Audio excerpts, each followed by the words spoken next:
Olá, boa tarde. A consolidação das leis do trabalho, a CLT, prevê 12 situações em que o empregado pode faltar ao trabalho sem o desconto do dia perdido ou correr o risco de ser demitido por justa causa. Isso, claro, mediante comprovação. Nesta edição do Jornal da Justiça, vamos falar sobre os direitos do trabalhador em relação a faltas justificadas. E você vai ver também. Brumadinho. Supremo decide que responsáveis pelo rompimento da barragem serão julgados pela Justiça Federal. O conflito de competência entre a Justiça Estadual e a Federal foi resolvido na análise de um recurso extraordinário analisado pela Corte. Com autorização da Justiça, a Polícia Federal desarticula quadrilha especializada em fraudes no programa Auxílio Brasil. E ainda, Estado do Rio de Janeiro tem 5 dias para apresentar ao Supremo cronograma para uso de câmeras em fardas de policiais e carros da polícia. A decisão do ministro Edson Fachin foi tomada a pedido do Partido Socialista Brasileiro.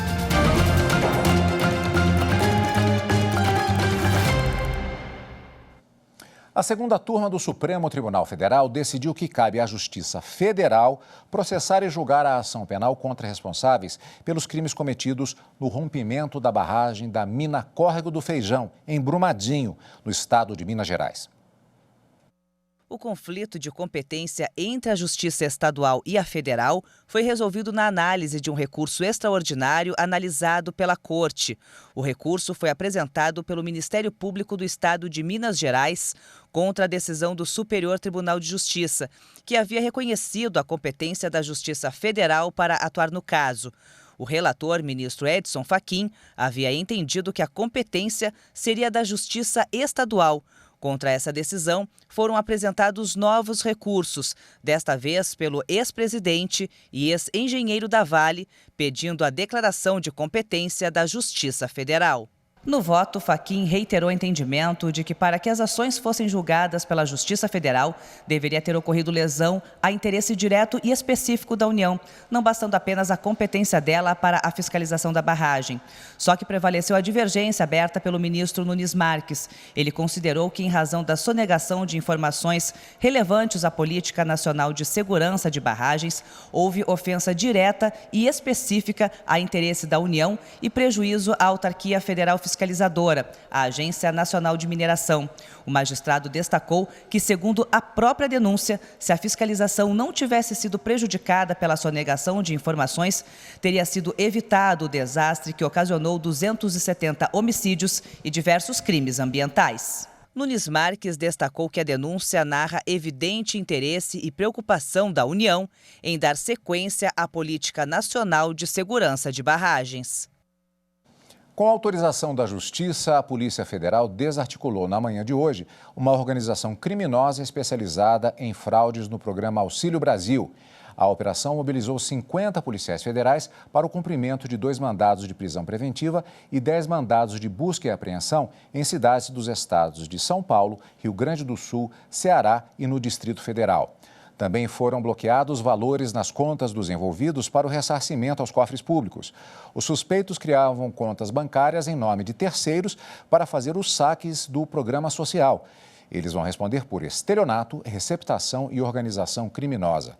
Se condenados, podem pegar mais de 15 anos de prisão. O Estado do Rio de Janeiro tem 5 dias para apresentar ao Supremo Tribunal Federal cronograma para uso de câmeras em fardas de policiais e carros de polícia.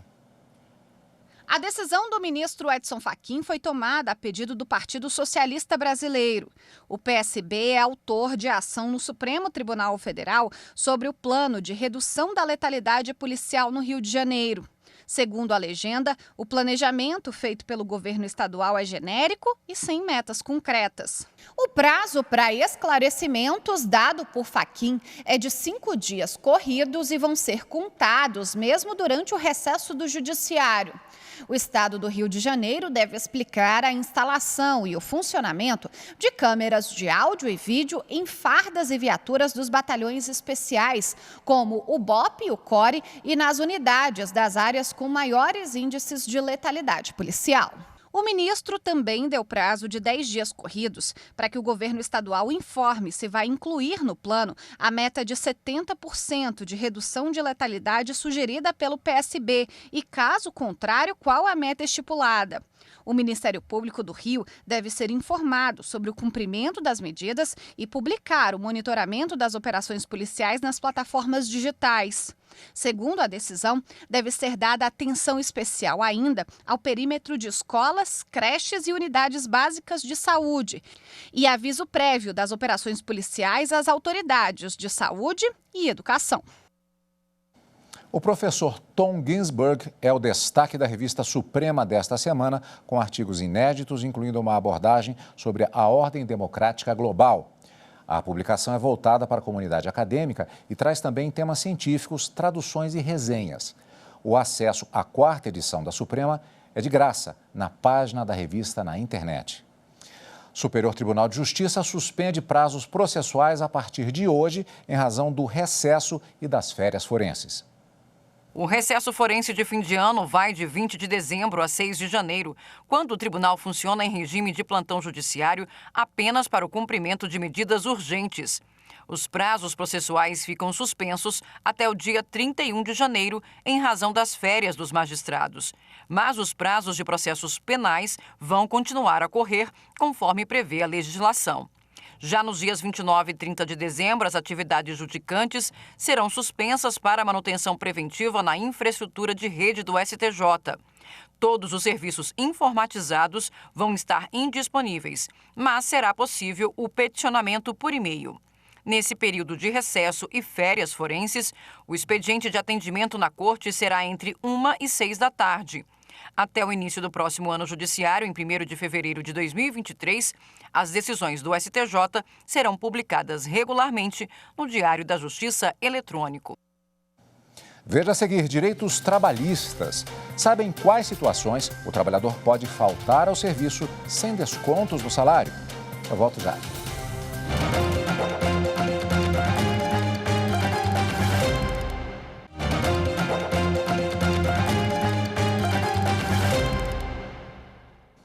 Nem todo empregado que tem carteira assinada sabe, mas ele tem direito a faltar ao trabalho em algumas ocasiões sem desconto no salário ou colocar o emprego em risco. A CLT, a Consolidação das Leis do Trabalho, prevê algumas situações em que isso é possível. A gente fala agora sobre essas situações na reportagem. São 12 situações previstas na CLT em que o empregado pode faltar ao trabalho sem o desconto do dia perdido, sem receber advertência ou correr o risco de ser demitido por justa causa. Mas vale lembrar que todas elas exigem comprovação. No caso da morte de pais, filhos ou cônjuge, o trabalhador pode se ausentar por até 2 dias consecutivos. Recém-casados podem tirar folga de até 3 dias. E no nascimento ou adoção de filho, no caso de homens, a ausência ao trabalho pode ser de até 5 dias. Trabalhadores que vão prestar vestibular podem ser liberados nos dias de prova. E uma vez por ano, o empregado pode ser dispensado para doar sangue. No caso da necessidade de tirar o título de eleitor ou fazer o alistamento militar obrigatório, ele pode se ausentar por até 2 dias. Vitória, este ano, precisou de folgas no trabalho para uma situação inusitada. Ela foi convocada pela Justiça para participar como jurada do Tribunal do Júri. Foram 11 dias de ausência porque, nesses casos, as faltas podem ser pelo tempo necessário para o julgamento. No mesmo dia que eu recebi o mandato de convocação, eu já levei para a diretora lá do curso de inglês onde eu trabalho, né? Aí eu expliquei para ela tem um irmão que é advogado, que auxilia a gente, expliquei para ela tudo e ressaltei principalmente a parte se eu não for, tem a multa, né? Acho que são de 1 até 13 salários mínimos por cada dia que você falta, né? Se você não se apresenta lá no tribunal. E falei para ela também que era obrigatório, que pelo menos o primeiro dia eu teria que estar lá com uma justificativa a fim de não ir nos outros dias, né? Em questões de saúde, é possível acompanhar esposo ou companheira gestante em consultas ou exames por até 6 vezes.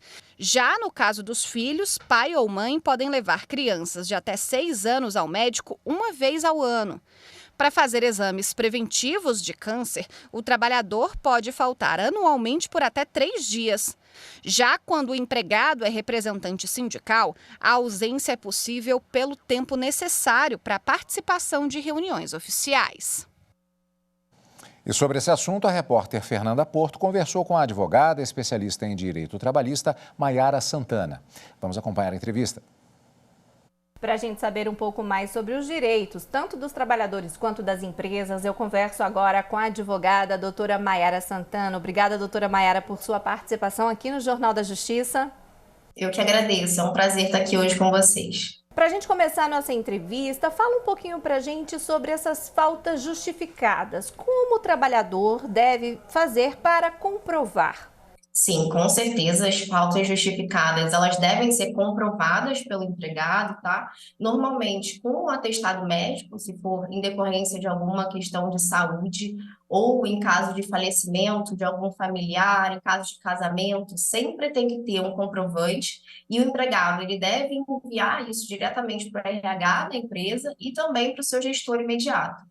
E é importante o trabalhador guardar todos esses documentos para comprovar aí caso ocorra qualquer problema, por exemplo, guardar todos os atestados médicos ou alguma justificativa por falta em relação ao falecimento de algum parente próximo? Sim, é muito importante que o empregado ele tenha esse controle, porque pode acontecer algum equívoco, algum erro, de eventualmente ele ser descontado de uma falta, de uma ausência, que na verdade ele justificou. Então, se ele tiver essa comprovação, ele vai poder depois entrar em contato com a empresa, com a RH, enfim, para dizer que na verdade ele justificou a falta e que não deve haver nenhum desconto. E como funciona o pagamento desse dia da falta justificada? Por exemplo, o trabalhador tem direito ali ao dia trabalhado e também benefícios, como vale transporte, vale alimentação? Quando a gente diz que existe uma falta que é justificada, o correto é dizer que não há desconto salarial, ou seja, o empregado ele recebe tudo aquilo que ele teria direito se ele tivesse de fato laborando, tá? É óbvio que isso depende da quantidade de faltas. A questão do vale transporte ou do refeição, por exemplo, se o empregado estiver afastado por 15 dias no máximo ou 7 dias, isso pode ser ajustado com o empregador através de uma negociação, porque ele de fato não está gozando desses benefícios, já que ele não compareceu à empresa. E doutora, por ano, há um limite de faltas justificadas? Na verdade, não existe um limite, tá, de faltas justificadas anualmente, até porque normalmente elas decorrem de fatos que não estão sob o controle do empregado. Por exemplo, em caso de doença mesmo, de algum afastamento em razão de acidente, ou em caso de casamento, falecimento do cônjuge, de pai, filho, ele não tem como prever isso. Então, não existe um limite legal, entendeu? Vamos imaginar a seguinte situação, o trabalhador ali cumpriu todas as regras, faltou, mas todas as faltas são justificadas, apresentou os comprovantes, os atestados para a empresa, mas mesmo assim o direito dele receber não foi respeitado. O que ele deve fazer?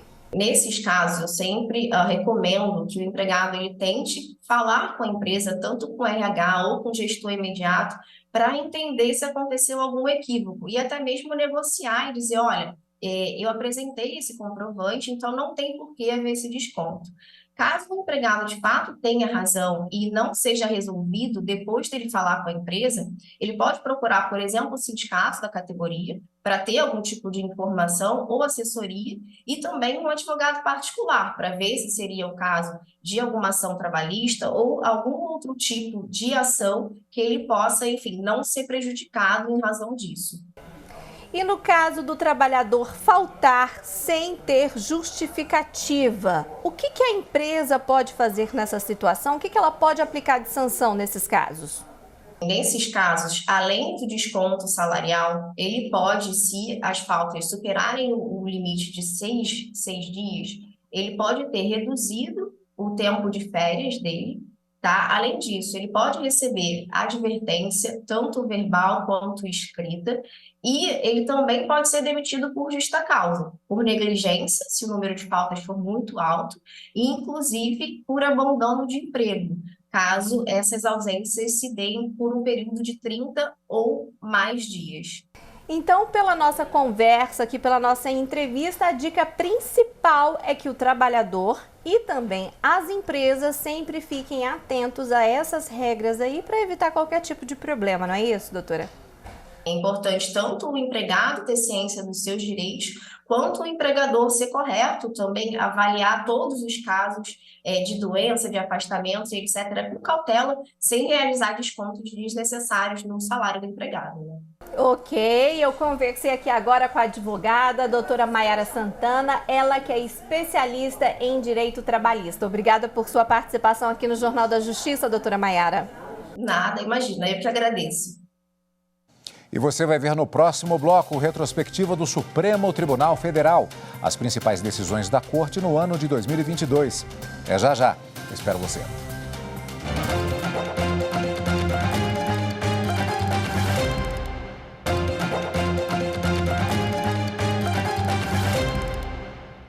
As instituições bancárias devem encerrar hoje as contas dos candidatos destinadas à movimentação de recursos do fundo partidário, do Fundo Especial de Financiamento de Campanha e de doações para as eleições gerais de 2022.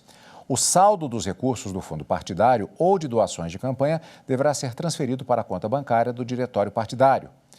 Já as sobras de recursos do Fundo Especial de Financiamento deverão ser destinadas ao Tesouro Nacional.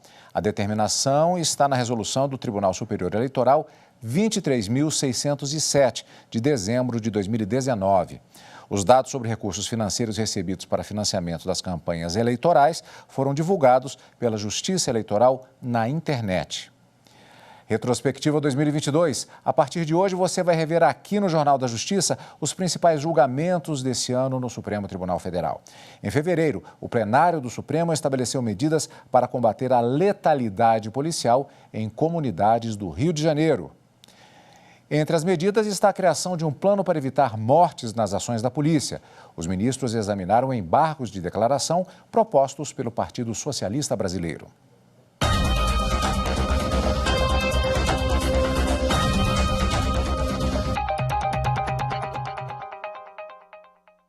O julgamento discute uma decisão do ministro Edson Fachin, confirmada pelo plenário na DPF 635, que no ano passado impôs uma série de medidas para diminuir o número de mortes em operações policiais nas comunidades do estado do Rio de Janeiro. Os recorrentes alegam que há contradições e omissão no acórdão do STF, que deferiu medida cautelar para suspender a realização de operações em comunidades do Rio de Janeiro durante a pandemia da Covid-19 e pedem esclarecimentos sobre a amplitude da decisão cautelar, levando em consideração o provimento da Corte Interamericana de Direitos Humanos, no caso Favela Nova Brasília versus Brasil. O plenário, então, analisou as medidas propostas pelo relator. Houve pontos em que os ministros divergiram. Foi o caso da medida que restringe o uso da força letal por policiais somente para casos extremos ou quando exauridos todos os meios para proteção da vida. Outro ponto divergente foi a determinação de um prazo para que o Estado instale GPS e sistemas de gravação em viaturas e nas fardas dos agentes. Os ministros também discordaram sobre a suspensão do sigilo sobre os protocolos de atuação policial. Diante de alguns pontos controversos, o ministro Edson Fachin fez ajustes conforme o voto do ministro Alexandre de Moraes, mas manteve a divergência em relação a alguns pontos, como a suspensão do sigilo de todos os protocolos de atuação policial do Rio de Janeiro e ainda sobre a determinação de que o MPF investigue a suposta violação à ordem do STF que suspendeu as operações. Entre as medidas propostas pelo ministro Edson Fachin, o plenário validou as seguintes: determinar a elaboração de um plano de redução da letalidade policial, criar um observatório judicial sobre polícia cidadã, dar prioridade às investigações sobre mortes envolvendo crianças e adolescentes, determinar que ambulâncias sejam disponibilizadas em operações policiais e determinar que buscas em residências sejam realizadas somente durante o dia, justificadas por auto circunstanciado enviado à Justiça, com proibição do uso de domicílio ou imóvel privado com base operacional da polícia sem prévia autorização. As estatísticas dos observatórios de direitos humanos, elas revelam que a predominância entre os mortos nessas operações de jovens negros, pobres e desarmados. E, por outro lado, os policiais também são vítimas inconscientes dos efeitos deletérios dessa violência e desse terror.